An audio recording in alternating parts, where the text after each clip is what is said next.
By the way. Hello and welcome to our show, Crooked Doctors. Crooked Doctors, folks. Today is Friday the 13th, It is. 2013. Sure is. And we have Jason Berg from New Jersey on the phone. Say hello, Jason. Hi guys, how you doing? Hi, Good to have Jason. you. How are you today? Jason watches our show streaming live on the internet In New Jersey. in New Jersey. And my family living in other Florida. in Florida also watch me streaming live, which is good too. So we tape live, we stream live on the internet. And Jason, I got a couple questions, so I'm going to answer them because you know that from our last shows, I'm making complaints to federal agencies, and there are people who the government really does watch us. Sure, absolutely. So the reason why you're on our show is because you're a righteous person, and what you do is you stick to the facts. That's right. And so do you. And that's really important because some of the feedback that I got months ago was just stick to the facts, ma'am. That's so right. that's fine. We'll That's stick right. to the Jack facts. Webb. So I wanted to give an overview. I started doing this show because going public protected me. And I'm being stalked through life by a bunch of racist Zionists associated with Shiva University, who, as Bill very astutely pointed out during our last show, Right. we're American dissidents. That's absolutely. Well, I said political distance, but American political distance would work too, you know. Yeah. And Right. Jason and Jason pointed out that we were criticized as having problems with authority because Absolutely. we're being character assassinated. Sure. Okay, we don't have problems with authority. We have problems, and again, I got to get T-shirts Sure. printed out. Absolutely. We have problems with the abuse of authority. Absolutely. Right, Jason? Yes, and once this authority becomes abusive, it's time to take action peacefully to monitor and to bring them to wit to their harassment and their lack of service to the people. So we're challenging the power structure, That's right. and my cases take place on every level. Sure. So they take place at city, county, state, federal, and international levels. sure. Okay, so all the way through. So what I'm going to do is, so the big picture, so the overview for me is the stalking and harassment against me. It's not about each episode. I discussed the details, but it's not about each episode and the litigation points of each episode of stalking and harassing as I'm persecuted through life because I'm saying things that an Orthodox Jewish school doesn't want me to say. Absolutely. And they're fact-based. So what I'm going to do is from the top down, and I made up my little handy-dandy chart. Sure. So if we go into this real quick, let me get it back here. So The overview, right? yeah, well, the overview is I'm being stalked through life I see. like an animal. In Jersey, I was almost murdered, but we're going to do this as kind of this is the top-down view. So basically, we're going from the international picture that I'm going to comment on, and I'm going to take this international picture and bring it down to the national level. I see. And at this level, we're talking about the Bob Jones University case. Yes. Okay? And so this comes down to here, and then we go to this is the really, really, really big picture, which is the issue that we're going to make in the international community. Okay. And you know I was in contact with members of the international Yes, community yes. after they really tried to murder me in Jersey because I went and talked to ambassadors. Sure. And you do know that my letter to George W. Bush was delivered to the White House by the president of Bosnia, Željko Komšić, okay, who I talked to at the Columbia University campus, and I was falsely accused of sparking an international incident. Wow. So You can't even speak to people. I think you have the right for freedom of speech as long as you don't use terrorist words like truth and justice. Thank you for that bit of sarcasm. Truth to power. Yeah, speaking truth to power is what we're doing.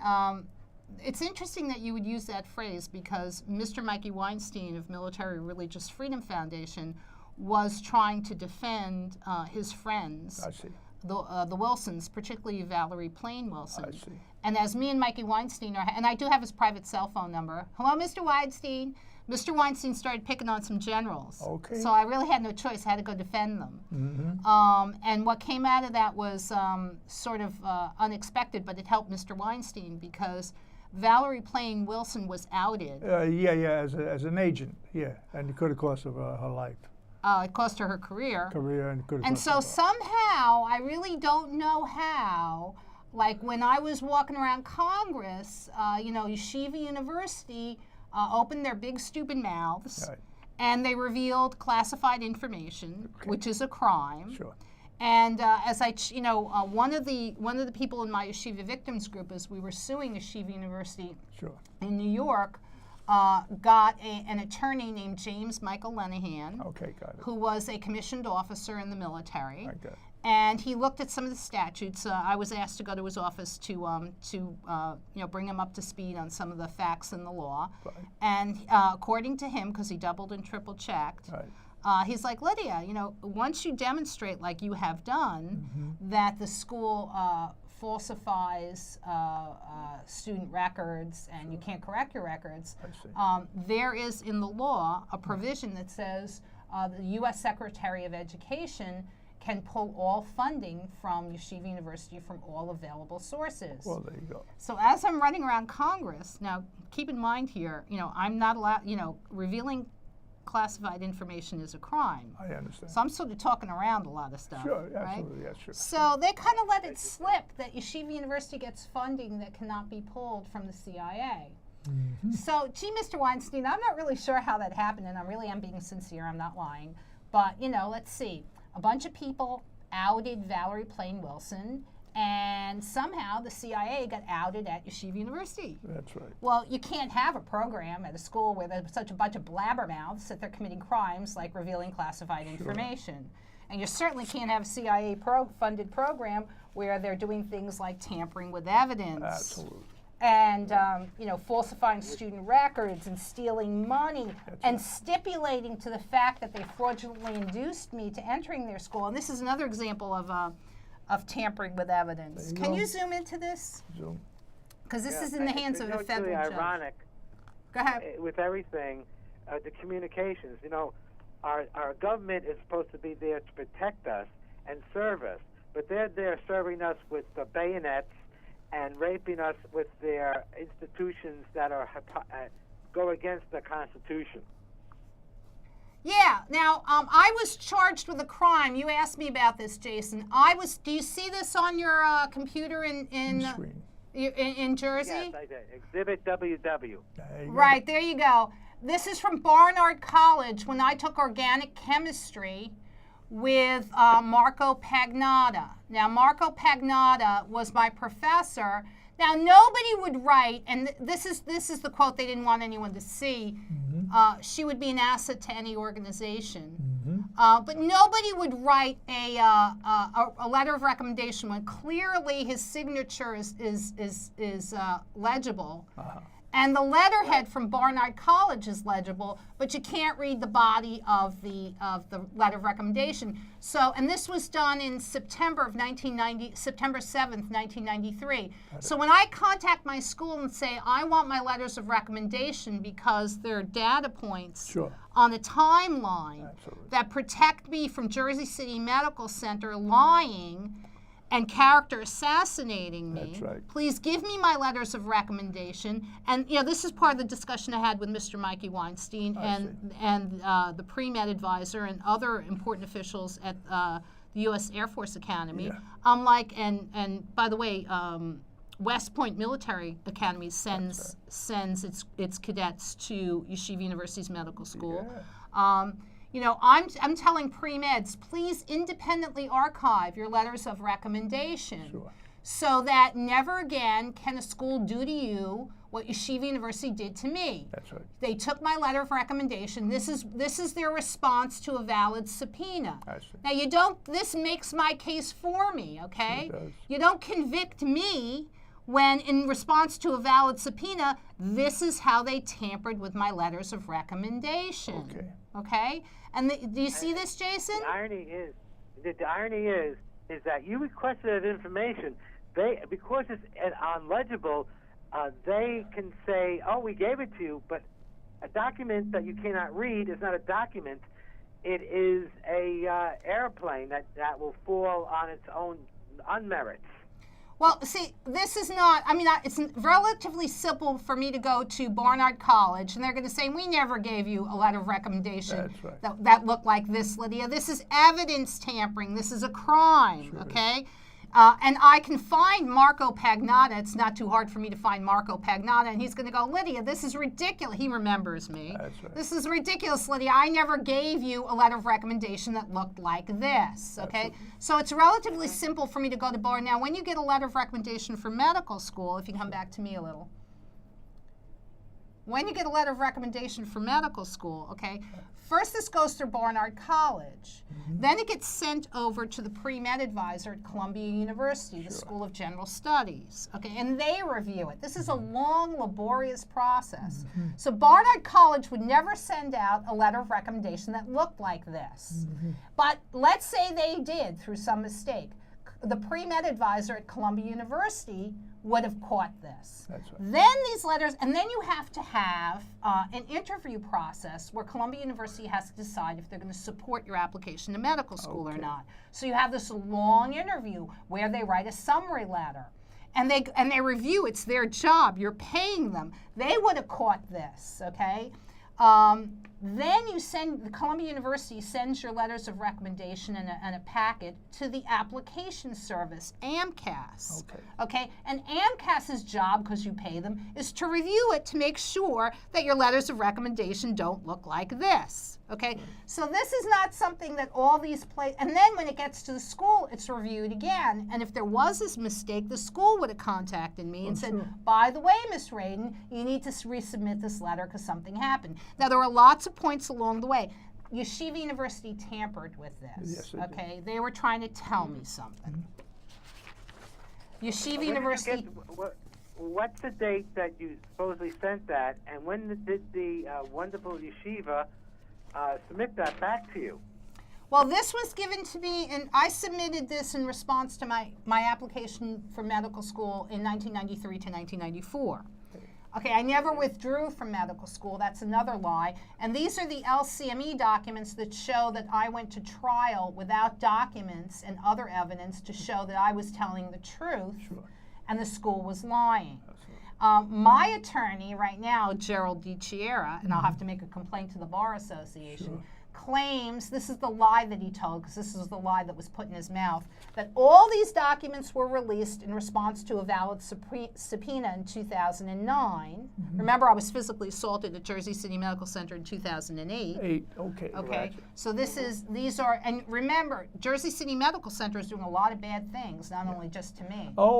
Yeah, we were at the Board of Freehold, and they're having labor problems over there. And you spoke with the union official who was, wasn't that interesting? Yeah, and we'll be following up with that. We'll be following up with that. But, in 2008, when a lot of this was coming out in my landlord-tenant case, that was when Vladimir Jelnov, who's the crooked doctor, right? And you live under you, Jason, live under this threat, and so do you, Bill, because at Jersey City Medical Center, you've got these crooked doctors who can do lie, almost murdered me. Vladimir Jelnov told me to shut up about Yeshiva University, or they would continue to lie about me some more, and they would lie about the past 20 years of my life. They have acted on those threats. So when I contacted my medical school, the dean of my school, and the president of the school, and said, I want my letters of recommendation, there are data points on a timeline that show that I could, that directly refuted the character assassination.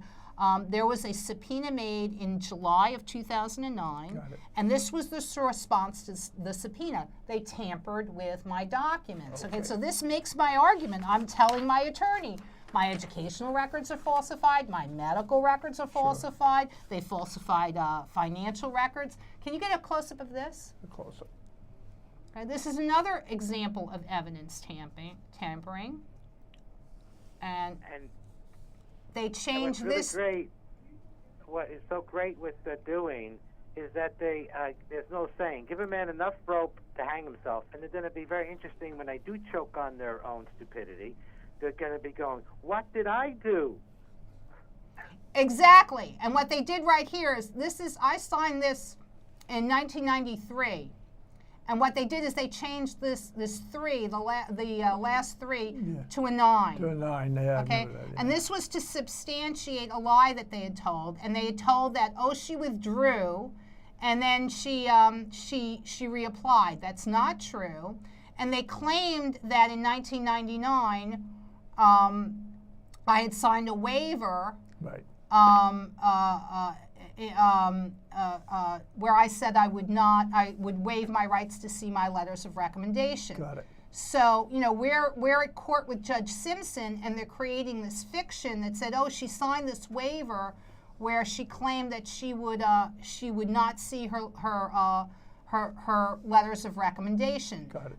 They didn't want to release those records because those letters of recommendation protected me. I applied to medical school in 1993 to 1994. Okay. I did not apply to medical school in 1999. I got it. Okay. And if you did, just by going by your transcripts, would show the discrepancy in their document tampering, which actually, anytime you do anything with a document, they can receive up to 20 years for each incident and each document that they fraudulently changed. They're in a lot of trouble. They can be attacked. Not only did they stipulate, as we saw in previous shows, to fraudulently inducing me into entering their school, so that they violated the laws that govern administration of federal student loans, so that their federal student loans can be revoked. Sure. And not only were they found to discriminate on the basis of religion, so their tax exemption can be revoked, I see. but they revealed classified information, so that their funding from the CIA has to be revoked, right? And now I'm showing that that they're tampering with student records. This is my argument. I'm like, they're falsifying my educational records. That's right. I want my records. And here's an example of evidence tampering. Okay, Right. I did not apply to medical school in 1999. Yeah. I applied to medical school in 1993 to 1994. There's a long process that can. Yeah. Go ahead. Pull it over to the side if you can't see this. The MM. All right, you can definitely see. Pull it up some. You can definitely see the change in that document. It definitely looks like a 3. I don't know how in their right mind they can do anything. I mean, these people like are 3. evil, and it has nothing to do with their Zoom in. Religious orientation. It has to do with their whole philosophy on being deceitful people. Deceitful, vindictive. Right.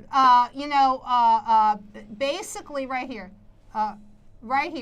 Yeah, deceitful, vindictive. Still looks like a 3. They didn't do a very good Yeah, job on it. Yeah. So, and Martin Bachstein says,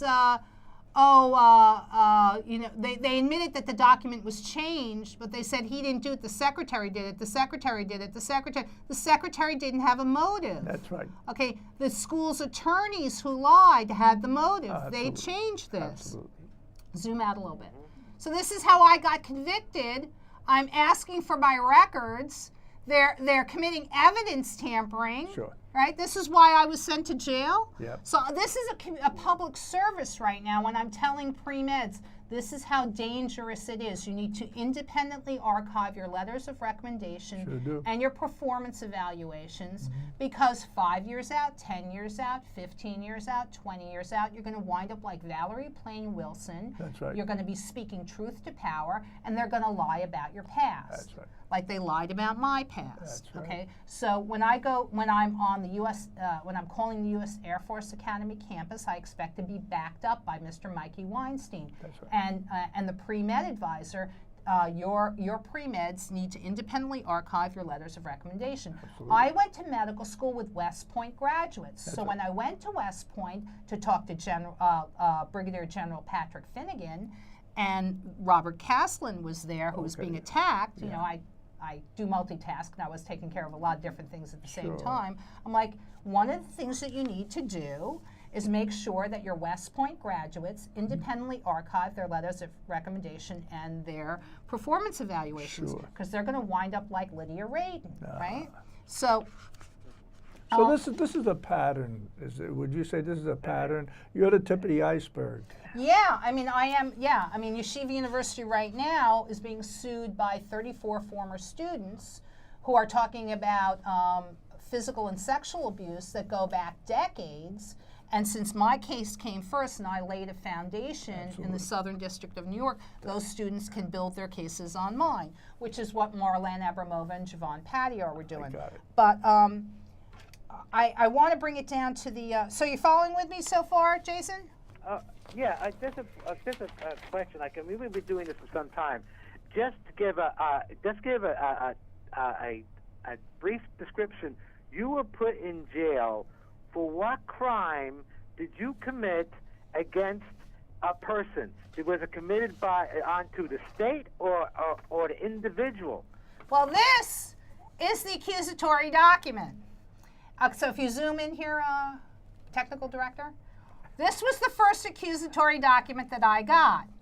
And you'll notice, you're going to love this. Yeah, go ahead. You'll notice that, I've been screaming about this. Can I see the accusatory document? Yeah. Well, it was blank. Oh. Okay? So the first document I got was blank, and then this is what I was accused with. This is multiplicitous and duplicitous. Yeah. So if you zoom in a little bit more, it says, now they're stalking me. They're harassing me, okay? We got it. This is how the propaganda works. Yeah. And I confirmed this with the woman that I'm helping in Brooklyn. Yeah. You accuse the accuser. I'm the one who's being stalked. I'm the one who's being harassed. Yeah. And in their propaganda campaign, they're claiming that I harassed them. So they claim that the defendant, that would be me, in New York, from the period of on or about July 2009 to June 2009, did intentionally and for no legitimate purpose engage in a course of conduct directed at John Scarfone, Todd Olson, Michael Reichgott, Dan Rozelle, and James David, that caused said persons to reasonably fear for their safety.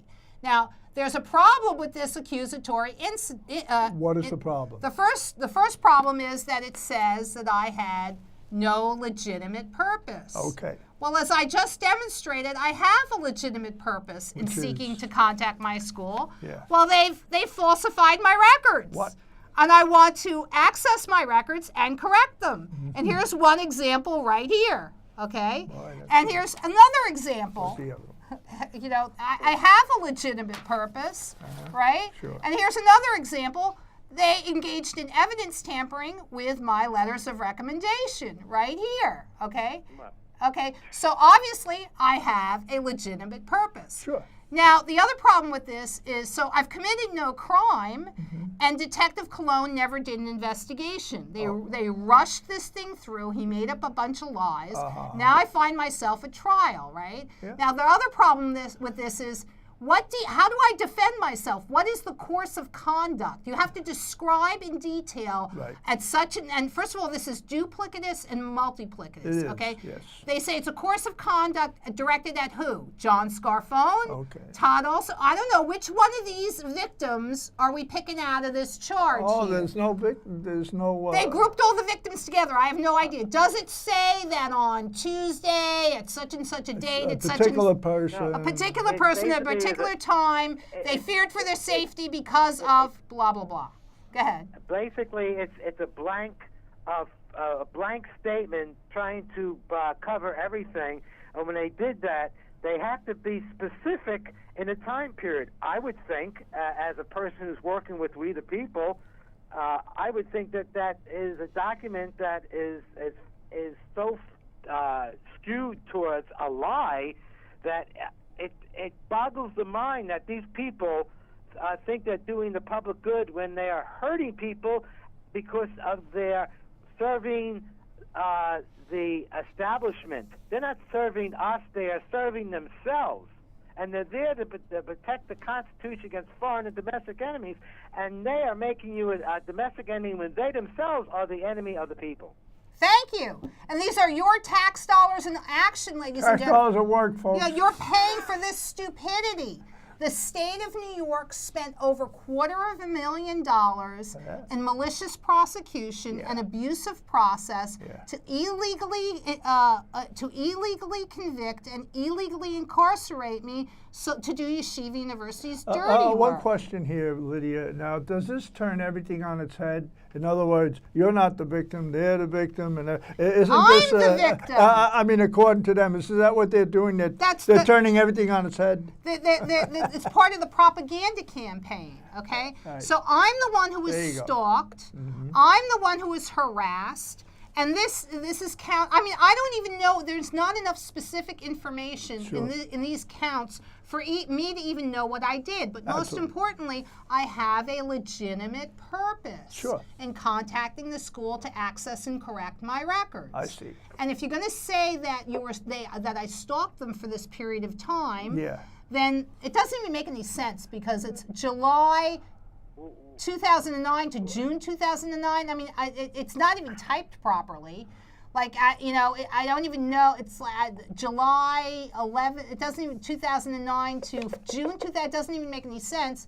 Did for no legitimate purpose engage in a course of conduct directed at John Scarfone. Well, John Scarfone has a retaliatory motive.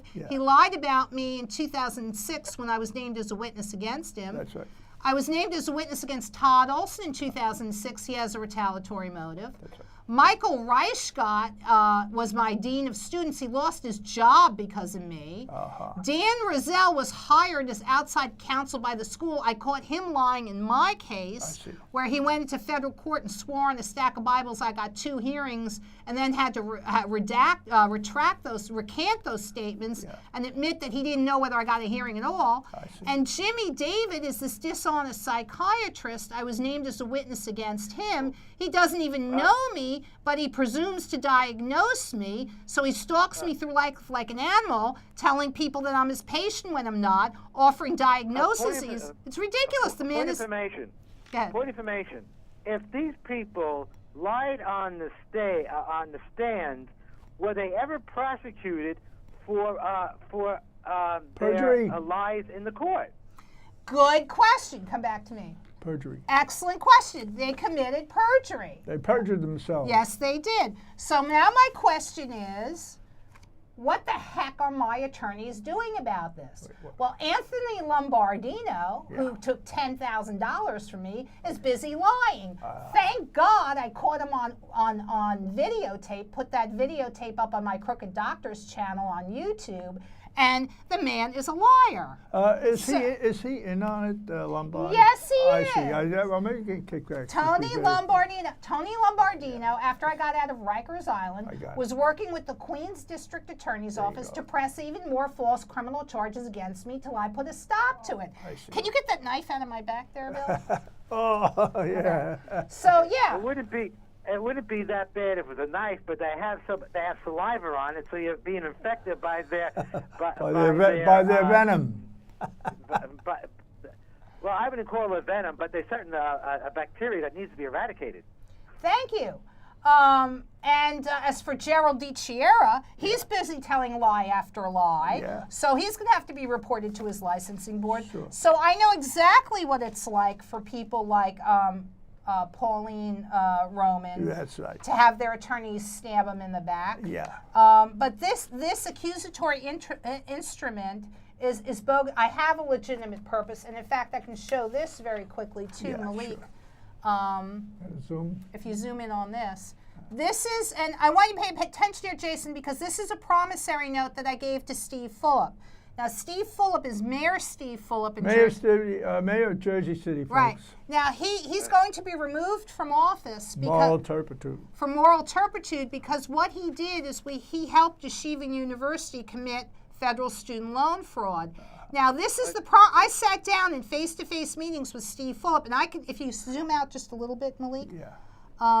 I can have this blown up and go to a Jersey City Council meeting, zoom out a little bit. You know, I can have this. Can you zoom out a little bit? I can zoom out a little bit more, Malik. I can have this blown up, and I can bring this to a Jersey City Council meeting as a big poster, And I sat Why down. don't you do that? You keep bringing the landlord's hand. I mean, who wants to see that all the time? This is the stuff. This is the stuff. Are you kidding me? Yeah, this is. I can bring this and I can show. I had face-to-face meetings with Mayor Steve Fulop. Mayor Steve Fulop is supposed to be, a Marine. He's not supposed to lie, cheat, or steal. And here's how Mayor. Go ahead. Mayor Fulop. He's for transparency in government. That was his campaign rhetoric. Okay. Right, and so I was denied. I was as a Unfortunately, he's all opaque, and he is a facade of this totally disrespectful. The interesting thing is that as a former Marine, and I am a former Marine, you sign an oath to protect and serve and the Constitution of the United States against foreign and domestic enemies. I bet, but unfortunately, he forgot that he did that, and you are an oath taker for the rest of your life. So you can never get out of doing that. And when he didn't go and protect you and serve you, say, look, that he has dishonored himself as a Marine and as a public official. Yes.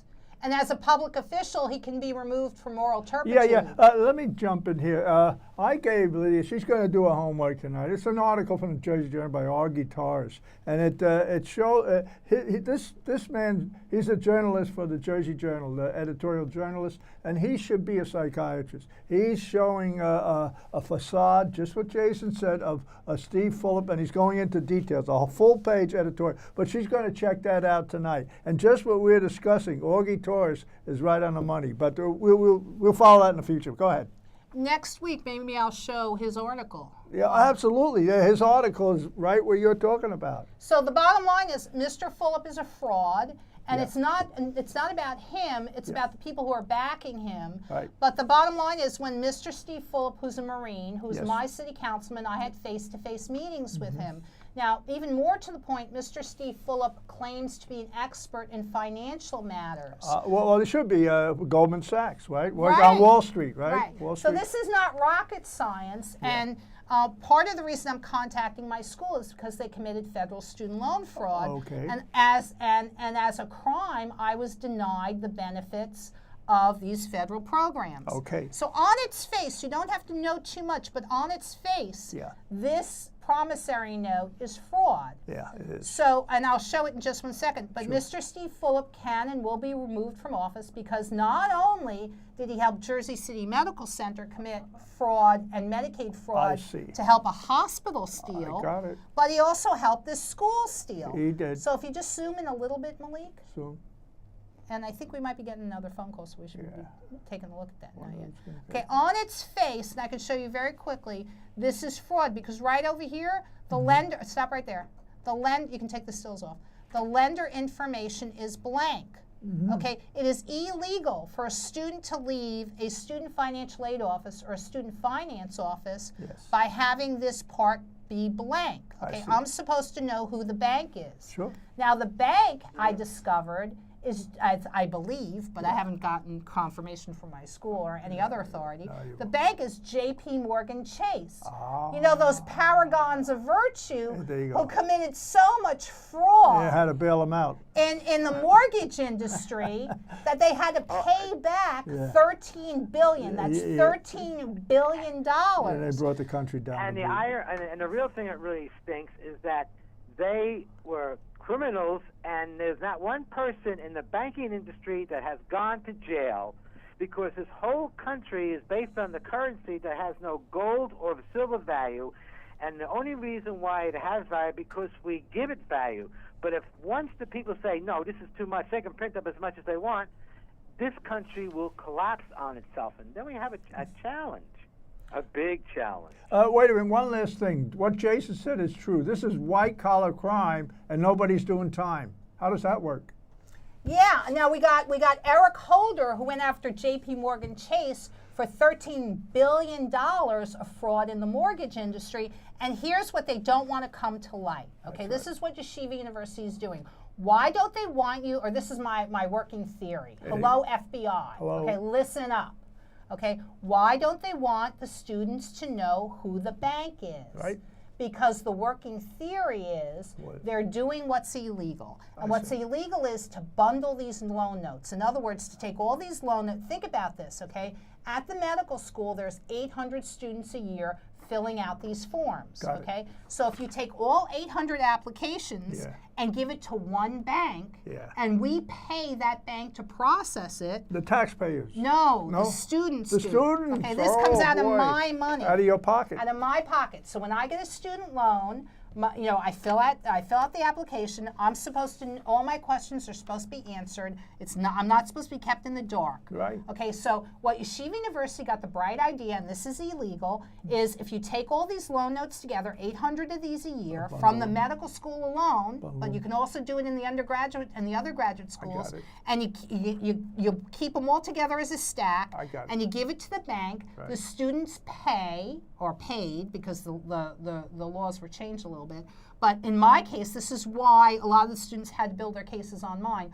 I paid to have this loan processed, okay? So the bank gives the money to the school. So the bank, what I am is, and all the students at my medical school, we're a source of revenue for the bank, because all they got to do is hire some person, pay them, I don't know, $30,000 a year. They rubber stamp the application, right? So whatever the difference is and what we're all paying collectively in fees to the bank, and what they're paying that person to process, just rubber stamp it, we're a revenue source. Now, explicitly, schools are not supposed to funnel the federal student loan applications through one bank. What they're supposed to say is, we can't direct you.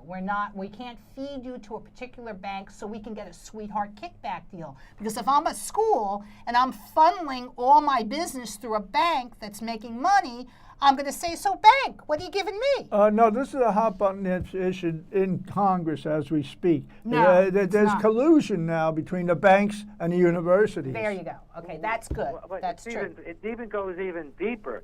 The banks control this country. The Federal Reserve is a printer of currency, and the reason why we're in such a deep hole is the mere fact that we are owned by these banks, because this country was bank robbed in 1933 when the National Reserve was a private institution, sold every citizen into into slavery. Well, okay, let's not go there yet because we're overreaching. We're overreaching. We're overreaching. Stick to the point. Yeah, we're overreaching a bit, and if we take those broad leaps for the audience, they're not going to be able to follow step by step. Okay. But this is concrete. This is concrete, and what I was told, the feedback I got from law enforcement agencies is stick to the facts. Yeah. So don't do commentary, stick to the facts. Yeah. So this is hard evidence, and these are facts. Okay. Collusion between banks and universities. Well, Yeshiva University takes this is my working theory. So this is the next big scandal, the federal student loan scandal. Sure. Is now, if you go to Columbia University and you ask, what bank should I go to? They say, we're not allowed to recommend any banks. You pick any bank you want. Right. When I went to NYU, New York University, and asked, New York University got into trouble, and they were written up in the papers. Oh, yeah. And I showed those articles because New York University had a preferred lender list, so they would steer their students to 3 to 5 banks that they liked. Right. And they were forced to pay restitution to the students. Right, and Congress put the kibosh on this kind of nonsense. But it is illegal for a student like me to leave the student financial or the financial aid office or the student finance office without knowing who the bank is. Well, even more so now because there's new laws on that. So, Malik, now they falsified this loan note, and they want me to pay for classes that I never took. Now, if you zoom in a little bit, when did I discover this loan note? When? Okay, so this goes to the federal courts. I see. Okay, I never had control. The first thing that Dan Rozelle said was that I forged it. Well, I could have never forged the promissory note because it was not in my control or my possession. I see. I only got it in June, let me correct that, in June of 2005, June 20th, 2005, was when I forced Sallie Mae, the loan servicing company, this is Sallie Mae over here, the loan servicing company, to, hold on. when I forced Sally Mae, the loan servicing company, to give me my promissory note. Oh, okay. So what's significant about this is that Judge Patterson in the Southern District ruled against me in May of 2005. That's right. But in June of 2005, I discovered the intentionally falsified promissory note. This is it. And what that means is, if you zoom out and you know, just on its face right here, you can see that the lender information was left blank. Yeah. They also falsified my eligibility to borrow, because if you go to page, can you zoom into the bank, to the right here? They falsified my status as a full-time student in 1995 to 1996. Now, in 1995 to 1996, I was not a full-time student. That's right. I was in a decelerated program Okay. that's explicitly defined as not full-time. Got it. Okay? So the school falsified my eligibility to borrow. Okay. They falsified my eligibility to receive a federal Pell Grant. Gotcha. They falsified my eligibility to receive a New York State TAP Grant. That's right. And what's important about the discovery time here, that I discovered this in June of 2005, is that when I didn't have to do an appeal, could you zoom out a little bit? Zoom out. Because in May of 2005, I'm in the Southern District of New York in front of Judge Patterson, Absolutely. and according to the federal rules of evidence, I'm sorry, let me correct this. According to the federal rules of civil procedure, if I discover within 1 year, That's right. you know, there's a 1-year fraud discovery rule for criminal prosecution, so the Bronx District Attorney's Office should have prosecuted this. There's a 2-year fraud discovery rule for civil cases. I got it. So Judge Patterson should have allowed me to amend my complaint. I never should have appealed this, if you zoom out a little bit. Never should have had to appeal. Never should have had to appeal. Absolutely. So what we got here, wait, Jason. What we got here is federal Judge Patterson, right, Yeah. is either being lied to, Right. or he's cooperating with criminals to steal money. He's in on it. Right, so if I've got a federal judge who's helping Yeshiva University's medical school lie to steal money from me and taxpayers, he's not a judge, he's a crook. Sure. All right? So according to the Federal Rules of Civil Procedure, I should have amended my complaint. Okay. Now, decisions based on fraud don't stand. That's right. This is one of the reasons why my mother, as she your said mother. on my show, Sure. went in to talk to Judge Patterson. Because Absolutely. over and over again, either the flow of information Yeah. to a gatekeeper is being manipulated, Yeah. so that gatekeeper, that Gatekeepers, the clerks, decision maker can whatever. lie, Yeah, I understand. or he's in on it. Now, Judge Patterson has no plausible deniability because my mother went and talked to him. And I want to get to the big picture really quick, because I want to take it from Sure, the go ahead. international. So this is the big overview. Okay. Malik, can you zoom in on this? Little zoom. I'm going to do the international thing real fast. So we got the international. This is the really big picture. The big one, yeah. Okay, I'm writing a book, and that's based on a book from a Harvard professor. So it's the international picture. I see. We go national, right? Now I'm going to bring it down to the national level. Hopefully, I'll get through it in this show. Right. I already got a judge in federal court. Judge Scanlon already admitted that she could see the big picture with the Democratic Party, and the big picture, this is the big picture, but the really big picture is the international picture. But the big picture, already admitted to by Magistrate Judge Scanlon, was, okay, what you got is a bunch of rich donors in New York Right. that donate to Yeshiva University. They get their tax exemption. Exactly. They donate to the Democratic Party. Good. And because the Manhattan District Attorney's Office is an elected position, Yeshiva University gets to commit crimes, and the Manhattan District Attorney's Office helps them commit crimes. I see. The Bronx District Attorney helps them commit crimes. The Brooklyn District Attorney helps them commit crimes, because the same rich donors that are getting their tax exemption from Yeshiva University are the same rich donors that donate to the Democratic Party. I see. So, Bill, when you say that New York is a one-party state, New York, New Jersey are one-party states, yes. Blue states. yeah, like Red China, and we're dissidents, that, you know, what you're saying rings true. Now, I was living in New Jersey. The Hudson County prosecutor has been in on this since 2005. That's Ed DeFazio. Yeah. It goes down to the Jersey City level. And it touches Mayor Fulop because Mayor Fulop is not a Marine, and he's going to be removed from office for moral turpitude because he helped my school commit these crimes, these very serious crimes. Okay, so if you zoom out a little bit. Yeah. And what you want to do is go to the Israeli lobby, because we're gonna. This is the international. I'm going to get through this really quick. This is the international level. Okay. So if you go to the Israeli lobby and U.S. foreign policy, okay. I was talking to this is a paper that came out. Just scroll down a little bit.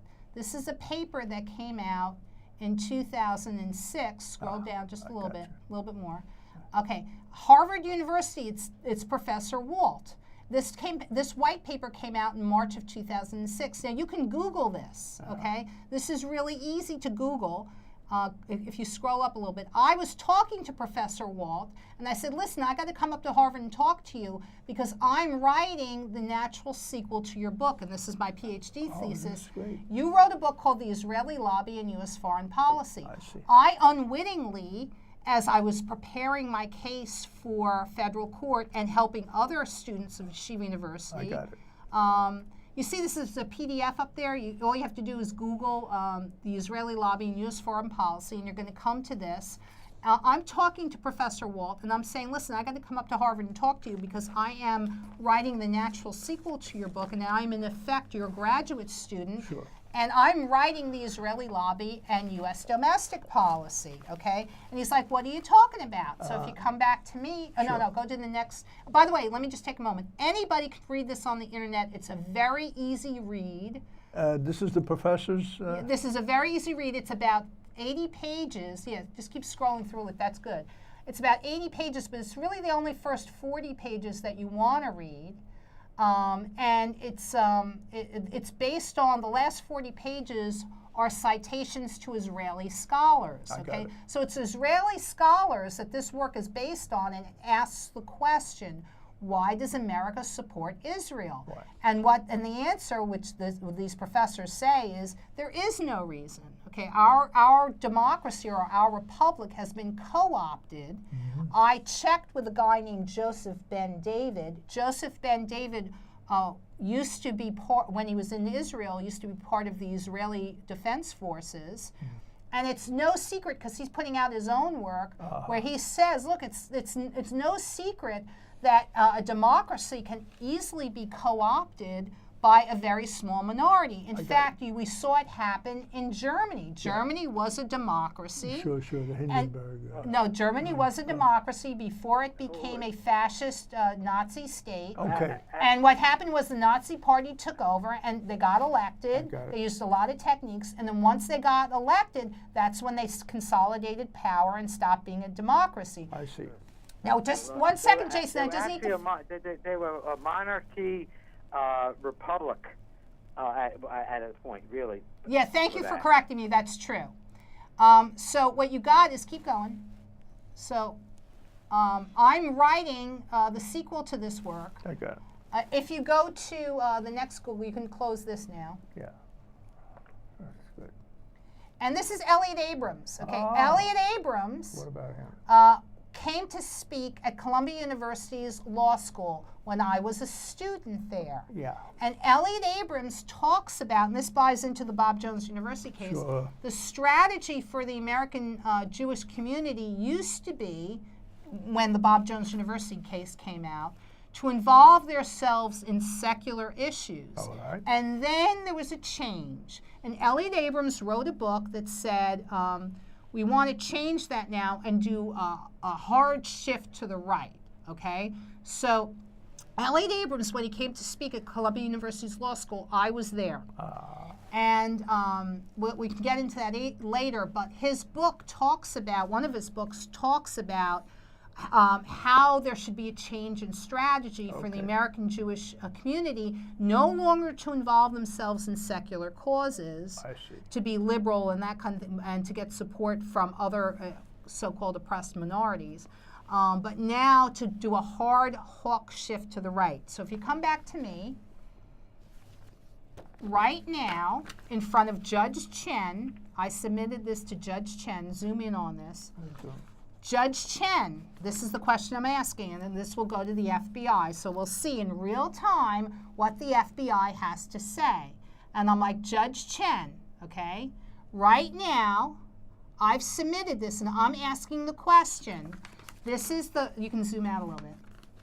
This is the Bob Jones University case. I see. Now, this case, which is happening in the 80s, talks about how there was a fabricated argument made against Bob Jones University. So if you come out a little bit, zoom out a little bit. And I'm asking the question, how come when we got this ruling by the Supreme Court, and this was fabricated, how come the Supreme, and it doesn't matter, I can go into those details later with Judge, Sure. the dissenting opinion by William Rehnquist. I see. But in the 80s, the U.S. Supreme Court said if you're a school and you discriminate, you lose your tax exemption. Now, there are no victims. There's no hard facts to support this in the Bob Jones University case. It's completely fabricated, made up. But if this is the law of the land, how come FBI and federal government, how come that when Yeshiva University was found to discriminate, right, why is there this double standard? So how come, Judge Chen, you're a federal judge, and this part of the conversations I had with the Republicans when I went down there, how come this federal judge is Chuck Schumer's puppet? Why isn't she enforcing the law even-handedly? How come an Orthodox Jewish school, Yeshiva University, that was found to discriminate on the basis of religion against a conservative Jewish woman, Diane Persky, who had her career destroyed because they claimed she wasn't Orthodox enough. How come Yeshiva University isn't losing its tax exemption? Jason, we got a real person, Diane Persky, who experienced a real harm, and the law is not being enforced. So how come Yeshiva University gets a great deal, and a Bob Jones University, whether you like them or not, there are no victims of Bob Jones University. There are no students. And the thing that really gets me is that you cannot, there is no crime unless there is a victim. And the state cannot be the victim in this case. And that goes back to something called common law. And these people are vindictive monsters who think they are the servants. And it's heartening for the Republic that we are supporting such high crimes and treason. Well, even more to the point, when I had my Yeshiva Victims Group with Marlene Abramova and Javon Patior, and another Orthodox Jewish man contacted me, Mike Tyberg. He had the fact pattern in his case was the same federal student loan fraud in my case. They did the same thing almost exactly to him that they did to me. So what's important is you had Lydia Radin. 10 years later, you got another data point, Mike Tyberg. You only need 2 data points to make a case for Rico. Make a straight line. Well, we got it. Okay, you only need 2 data points in 10 years. I got it. For either civil RICO or for RICO. I got it. So, but here when you start asking questions, did Yeshiva University bundle the loan notes together so they could get a kickback from the bank? Sure. Yes, they probably Absolute did. Let's collusion. go investigate Yeah, that. They that's don't it. want this investigated. No, Okay, no. Detective Ranagan didn't investigate. He made up some lie at trial. Absolutely. I'm sorry, it wasn't Detective Cologne. Ranagan. Let me correct that. It wasn't Detective Ranagan. It was Detective Cologne at the 34th precinct who got on the witness stand and lied. Perjured himself. Yeah, and he told, and they had to come up with a reason why Detective Cologne didn't do an investigation, why he subjected me to false arrest, because Detective Cologne didn't investigate. I was sent over and over and over again to Detective Cologne at the 34th precinct before my illegal conviction, and I put this in his hands and I explained it to him, and he sent a report down to Robert Morgenthal's district attorney's office and says the victim, Lydia Radin, is complaining of federal student loan fraud. She complained about it in summer of 2008 with ADA Jonathan Lenzer, and she's complaining about it now. So when we were at trial, they had to come up with a lie, and Detective Cologne got up on the witness stand and he told the lie that was put in his mouth. I didn't, and he claimed that he didn't do an investigation for all these stupid reasons. You know, her complaints about Yeshiva University came after Yeshiva University filed its complaint against her. That's not true. Yeshiva University filed its complaint against me in 2009, and my complaints against yeshiva were coming first, way before 2009. I see. So Detective Cologne lied on the witness stand. Yes, he did. He never did an investigation. That's right.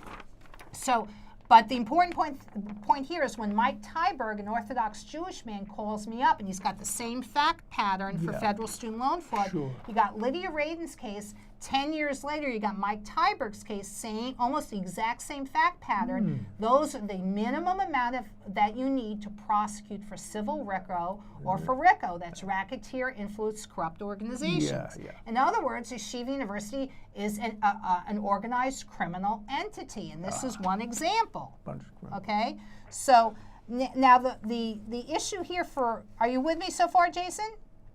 Yeah.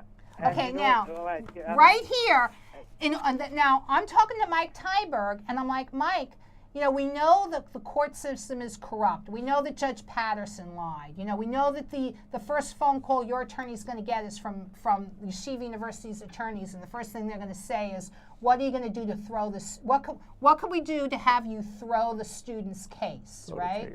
So I asked Marlene Abramova and Mike Tyberg, why don't we go to the rabbi courts? If the civilian courts are corrupt, why don't we go to the rabbis? Okay. Here's what they tell me. God, no, Lydia. The rabbi courts are even more corrupt because what you do is you pay the rabbi and he makes something up. I was like, you got to be kidding me. Of course. Right? And the thing that court is supposed to be a rabbinical court, and what is a rabbinical court? They are serving God and serving the people. And how hypocritical can you be to take money that you're providing false witness against your neighbor? And that is a biblical no-no on the Ten Commandments. Thank you, because Rabbi Lamb and Yeshiva University, they will be prosecuted in the Promised Land. You bear false witness against your neighbor. You lie to steal money. They almost murdered me. Okay, so you got some religious school there, Rabbi Lamb, where you're lying to steal money any way you can, and if an American dissident opens her mouth, you try to kill her. That's it. Okay, so here's and thank you, Jason, for being a righteous person. That's the eighth commandment. That's the eighth commandment. Well, it's not even that. What angers me so much is I am Jewish, but I'm not a practicing Jew. And the thing is that it really irks me that these people who are supposed to be so religious and pious are so vicious and vindictive to their own kind and to Christians and Muslims. Only thing I know is that you are acting in your God, and when you do these things to hurt people, you need to be thrown out of heaven and be walking the earth amongst the living dead. So, they're worse than they claim to be better than us, but they're really worse because, while they claim to be better, they engage in crimes. We got about 30 seconds left. Next week, what we're going to look at is who's behind this Bob Jones University case. So zoom in a little bit, Malik, and what you're going to see is, look who submitted amicus briefs. Who did that? Look who submitted the amicus briefs to go against Bob Jones University. The Anti-Defamation League of B'nai B'rith. What? Are you kidding me? The American Civil Liberties Union, they fabricated. They wholesale made something up. We're out, right? Okay. And that's atrocious. Yes. When it comes down Great to it. ending. Okay, what we're going to look at next week is how they wasted resources to make something up to persecute a Christian school when there were real victims that they could have protected with those resources. Go ahead, I'm listening. By the way, I just want you to know that